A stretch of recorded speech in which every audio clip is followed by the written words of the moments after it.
Bismillahirrahmanirrahim. Assalamualaikum warahmatullahi wabarakatuh. Alhamdulillahirrabbilalamin. Rasa syukur kita panjatkan kehadirat Allah Subhanahu wa taala.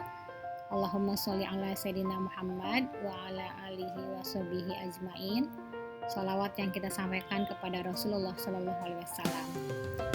Baiklah, di mata pelajaran administrasi farmasi bersama Ibu Lina Liani, kita akan melanjutkan saluran distribusi perbekalan farmasi ya. Kemarin kita sudah bahas mengenai definisi dari perbekalan farmasi itu apa aja kategorinya ya. Dan ada tugas kalian untuk mengelompokkan beberapa jenis-jenis perbekalan farmasi itu, antara lain ada obat, bahan obat, alat kesehatan ya, radiofarmasi, nutrisi dan sebagainya. Kemudian juga apa yang dimaksud dengan saluran distribusi itu sendiri, dan akhirnya kita memahami yang disebut dengan saluran distribusi perbekalan farmasi. Kita pun sudah membahas mengenai peta konsepnya ya, bahwa di pembelajaran saluran distribusi perbekalan farmasi ini apa saja yang akan kita gali ya. Kita masuk ke saluran distribusi perbekalan farmasinya. Dibagi menjadi beberapa kategori. Yang pertama adalah jalur distribusi obat di Indonesia. Jadi secara umum ya, berdasarkan peraturan pemerintah nomor 51 tahun 2009. Di sini yang pertama adalah ada industri farmasi. Di industri farmasi ini akan memproduksi obat-obatan atau perbekalan farmasi yang dibutuhkan. Setelah pabrik farmasi atau industri farmasi ini memproduksi perbekalan farmasi, maka dilanjutkan dengan jalur distribusinya. Jalur distribusi itu tidak langsung dari industri yang memproduksi konsumen, tetapi harus melewati dulu yang disebut dengan PBF ya, pedagang besar farmasi. Baru dari PBF boleh langsung ke apotik atau ke IFRS, instalasi farmasi di rumah sakit, atau juga ke toko obat, tergantung dari jenis-jenis perbekalan farmasinya. Ini adalah secara umum, dan PBF ini pun ada yang disebut dengan PBF pusat atau PBF cabang. Ya, itu semuanya boleh langsung memberikan perbekalan farmasinya kepada apotek, IFRS atau toko obat ya. Baru dari semuanya ini bisa langsung ke pasien. Apotek langsung ke pasien, IFRS langsung ke pasien, atau toko obat pun langsung ke pasien. Itu adalah jalur distribusi obat secara umum di Indonesia maksudnya. Secara umum kita lihat di bagian keduanya. Dari produsen atau pabrik yang memproduksi masuk ke PBF tadi ya.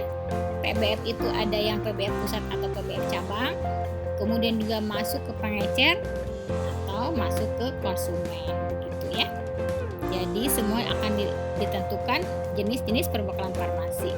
Baru kita masuk ke perbekalan farmasi yang spesifik, di mana jenis perbekalan farmasinya itu masuk kategori obat keras atau masuk kategori psikotropik, prekursor, dan alat kesehatan.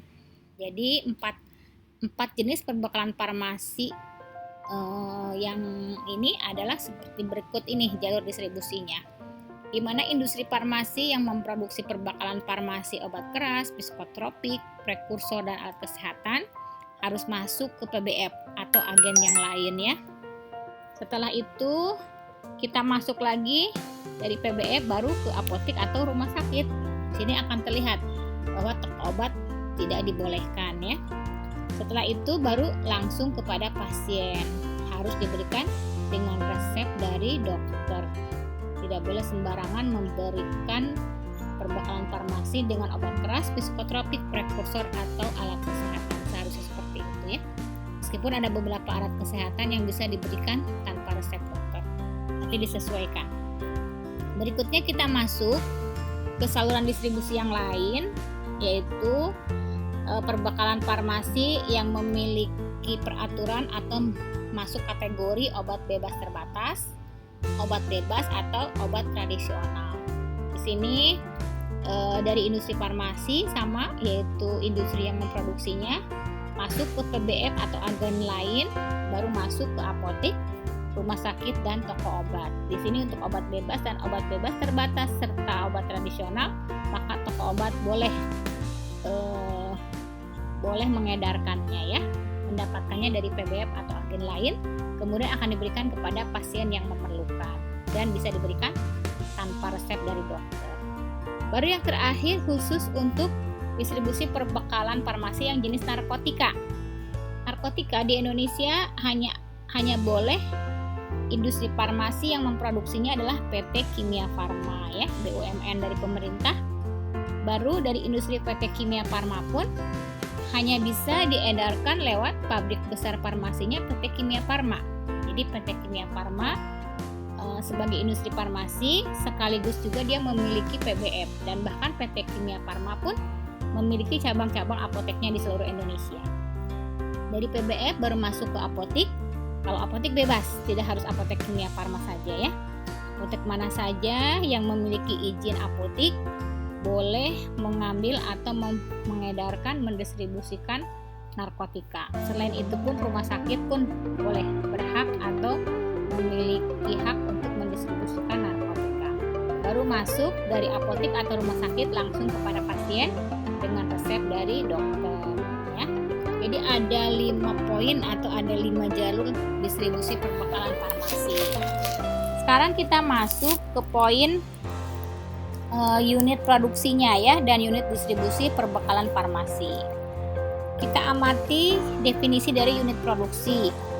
Beberapa jenis unit produksi dan perbekalan farmasi yaitu tadi industri farmasi, ada juga khusus industri kosmetik, ada khusus industri obat tradisional. Industri farmasi sendiri meliputi industri obat yang bermerek dagang atau industri obat yang bermerek generik, kemudian tersendiri lagi obat vaksin, serta juga ada industri bahan baku obat dan alat kesehatan ya. Jadi terpisah, tidak dalam satu industri farmasi semua ngegabung begitu ya. Jadi industri kosmetik tersendiri, obat tradisional tersendiri begitu ya. Kemudian industri farmasinya itu ada yang memproduksi obat bermerek dagang atau spesialit, juga ada obat generik. Bahkan untuk vaksin, jenis-jenis vaksin itu pun ada pabrik tersendiri atau industri farmasi tersendiri. Di sini biasanya yang khusus memproduksi vaksin adalah PT Bio Farma begitu ya, BUMN ya. Kemudian juga bahan baku obat punya pabrik tersendiri dan juga alat kesehatan punya pabrik tersendiri. Untuk bahan baku obat di Indonesia dikatakan minim ya. Kalau nol mungkin tidak juga, karena kebanyakan bahan baku obat kita masih impor. Jadi ngambil dari luar negeri ya. Kita lihat sementara yang disebut dengan unit distribusi. Yang disebut dengan unit distribusi adalah beberapa jenis unit distribusi perbekalan farmasi, antara lain tadi PBF, pabrik pedagang besar farmasi sebagai agen atau pedagang besar farmasi itu sendiri, apotik, toko obat berizin, warung, rumah sakit, klinik dan juga puskesmas ya. Tetapi umumnya klinik dan puskesmas obat-obatnya itu diberikan dari pemerintah atau Pemda setempat begitu ya. Kita masuk ke beberapa poin. Sebelumnya sebentar ya. Ibu agak terlewat tadi di mana PBF itu adalah perusahaan berbentuk badan hukum yang memiliki izin untuk pengadaan, jadi untuk memproduksi juga bisa ya, untuk mengadakan maksudnya. Yang memproduksinya adalah industri farmasi ya. Untuk mengadakannya maka melakukan pemesanan kepada industri farmasi, kemudian untuk penyimpanan disimpan, dan untuk penyaluran dalam jumlah yang besar sesuai dengan peraturan perundang-undangan yang berlaku selama 5 tahun. Jadi izin PBF itu berlaku 5 tahun dan setelahnya dapat diperpanjang selama memenuhi persyaratan ya. Jadi itu beberapa definisi PBF berdasarkan Kepmenkes tahun 2011 ya. Baru kita masuk ke izin atau persyaratan PBF di sini ya. Bahwa persyaratan PBF ada 7 hal. Terutama pertama adalah bentuk perusahaannya. Bentuk perusahaan PBF tidak boleh perorangan, melainkan harus PT atau CV begitu ya, atau juga koperasi yang sudah disahkan oleh Kemenkumham ya.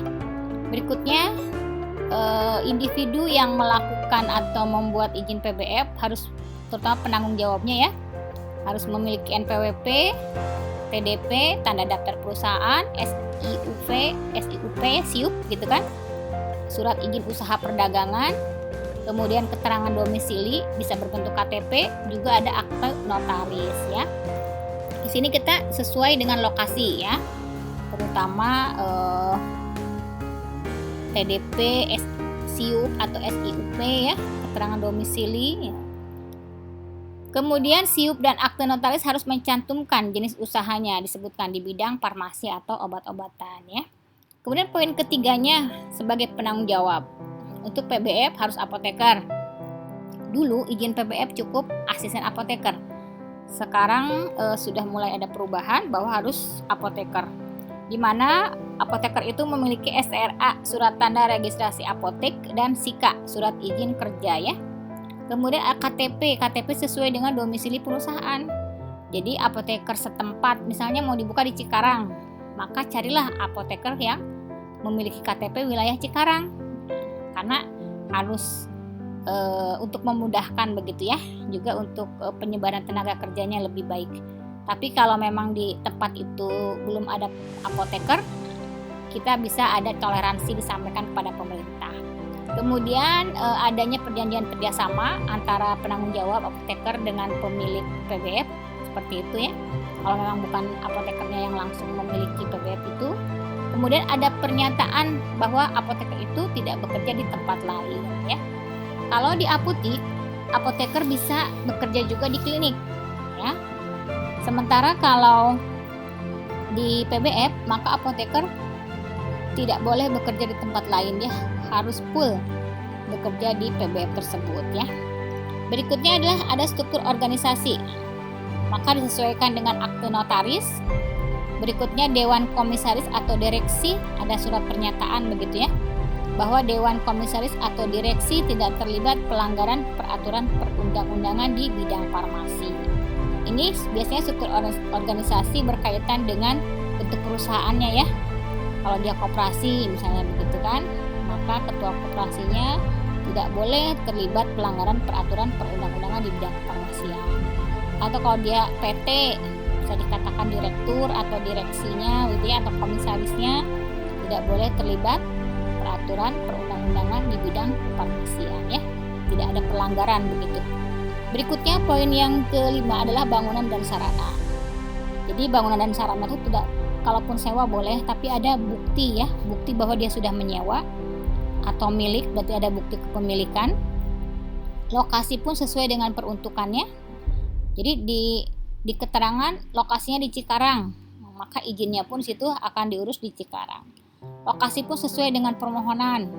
Tata ruang yang memadai sesuai dengan peruntukannya. Tersedia peralatan keamanan keselamatan kerja atau K3, memiliki peta lokasi dan denah bangunan yang sesuai. Jadi semua nanti akan dilampirkan ketika seseorang ingin mengajukan syarat pembangunan PBF. Poin yang berikutnya yang nomor 6 adalah memiliki gudang penyimpanan ya. Bukti bahwa gudang itu menguasai penguasaan gudang begitu ya. Kalaupun disewa berarti ada izin sewa dari gudang itu. Kemudian juga lokasi sesuai peruntukannya. Jadi di lokasinya misalnya di Ciledug ya, maka gudang itu harus di Ciledug begitu ya. Kemudian lokasi sesuai dengan permohonan, tata ruang yang memadai sesuai dengan peruntukannya, tersedia kelengkapan penyimpanan sesuai produk yang didistribusikan. Jadi harus tahu tata cara penyimpanan seperti apa sehingga tidak merusak dari kualitas obat yang sudah dibuat di industri farmasi ya. Dan yang terakhir, tersedianya peralatan keamanan keselamatan kerja atau K3. Poin yang terakhir yang ketujuh, bahwa memiliki administrasi pendukung dan dokumentasi, memiliki kartu stok baik manual atau komputer, memiliki faktur pemesanan, memiliki daftar pusaka ya, jadi buku-buku mengenai obat-obat atau perbekalan farmasi yang akan diedarkannya harus paham. Dan kemudian juga ada software pelaporan, karena harus rutin setiap bulan melaporkan kepada dinas kesehatan setempat begitu ya. Itu adalah beberapa berkas administrasi yang harus dilampirkan ketika seseorang menginginkan perizinan PBF ya. Sekarang tata cara penyaluran PBF. Setelah izin PBF keluar, maka PBF tadi memiliki hak untuk pengadaan obat, penyimpanan dan penyaluran ya. Dan penyalurannya ini memiliki tata cara di mana PBF hanya melaksanakan penyaluran obat berdasarkan SP. Jadi harus ada surat pesanan. Surat pesanan baik tadi dari apotik, dari rumah sakit atau dari toko obat. Meskipun kalau toko obat biasanya PBF-PBF-nya yang langsung ya mendatangi sales-salesnya. Karena itu kan obatnya jenis perbekalan farmasinya jenis obat bebas atau obat bebas terbatas ya. Berikutnya ada surat pesanan yang ditandatangani apoteker pengelola PBF itu maksudnya begitu ya. Apoteker penanggung jawab atau tenaga teknik kefarmasian yang memiliki tanggung jawab begitu.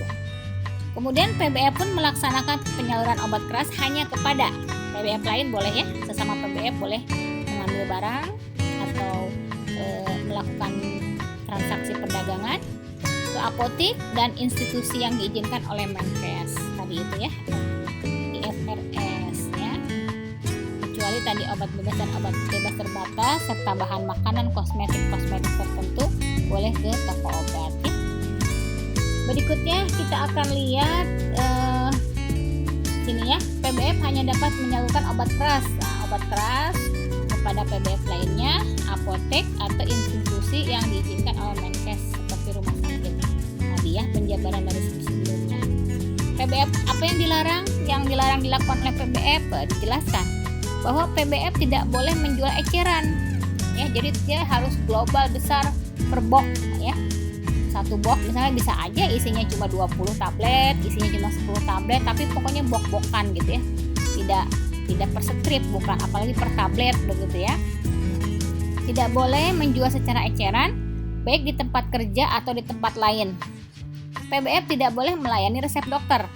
Ya, sekalipun dokter itu kebetulan ngeresepin misalnya ada pasien tertentu yang rutin minum obat TBC misalnya gitu ya, sehingga diperlukan untuk 1 bulan kurang lebih 90 tablet, maka diresepkan 100 tablet, dia butuh rifampicin 100 tablet 1 box, maka langsung ke PBF. Nah, itu nggak boleh ya, maka PBF tidak boleh melayani resep dokter. Kemudian PBF melakukan pengadaan, penyimpanan dan penyaluran narkotik tanpa izin khusus dari Menkes. Nggak boleh narkotik itu ya, PBF manapun nggak boleh, hanya boleh adalah PT Kimia Farma. Itu yang ditekankan ya. Itu beberapa hal yang harus dilakukan PBF dan tidak boleh dilakukan oleh PBF. Kita masuk ke istilahnya CDOB, cara distribusi obat yang baik atau Good Distribution Practice ya, GDP atau CDOB. Kita akan bahas aspek-aspeknya aja, mungkin secara detailnya ada di undang-undang akan dipelajari ya.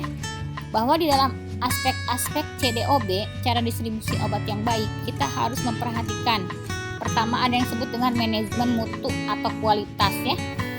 Jadi kualitas obat harus tetap terjamin, di mana dari industri farmasinya baik, sesuai, maka ketika di PBF pun mutu itu harus tetap terjamin. Kemudian juga ada aspek organisasi, manajemen, dan personalia ya. Jadi ada struktur organisasi yang jelas, siapa bertanggung jawab kepada siapa, dan seterusnya ya. Personalia pun harus diperhatikan, sumber daya manusia ya, sumber daya manusia yang harus sesuai dengan apa yang dikerjakannya. Kalaupun pendidikannya berbeda, tapi dengan pelatihan begitu ya, dan dengan pembiasaan, maka semuanya tetap harus memenuhi persyaratan. Berikutnya yang ketiga, aspek bangunan dan peralatan.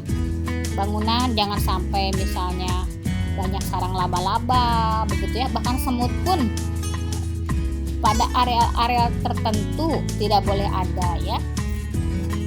Peralatan pun demikian.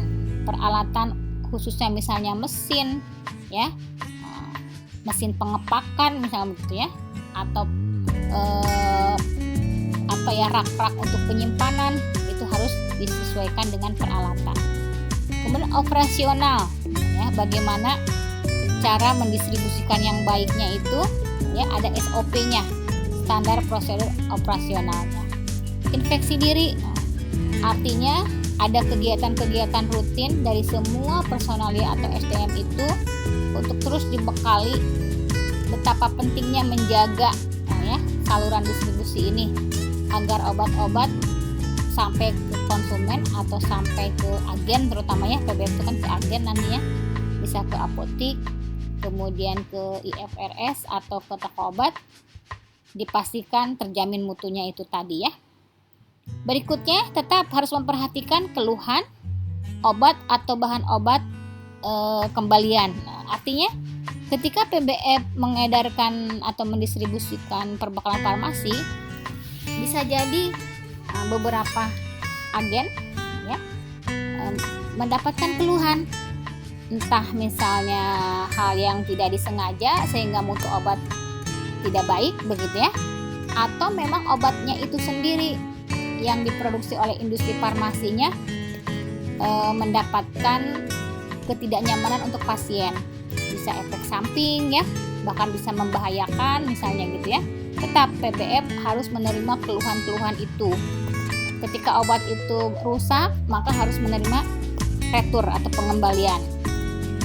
Jadi sebagai perpanjangan tangan dari industri farmasi. Misal kemarin pemerintah sempat memberikan pemberitahuan bahwa ada jenis metformin untuk obat diabetes ya, dengan nomor batch atau dalam produksi tertentu dia ternyata mengandung bahan yang bisa menyebabkan efek samping kanker. Maka metformin dengan metformin yang diproduksi oleh industri farmasi tertentu itu harus ditarik ya dari peredarannya. Nah, maka PBF atau agen itu yang bergerak begitu ya pada agen-agen apotek-apotek atau IFRS untuk memastikan bahwa metformin tersebut dikembalikan ya, nanti akan diganti dengan metformin yang lain yang lebih aman atau dikembalikan uangnya. Jadi di situ maksudnya ya, bahwa PBF harus menerima keluhan obat atau bahan obat kembalian yang diretur. Berikutnya tadi ya, bahan obat itu diretur bisa juga karena memang ada efek samping ya, yang hasil penelitian terbaru, kemudian diduga palsu tadi atau tadi penarikan kembali itu ya.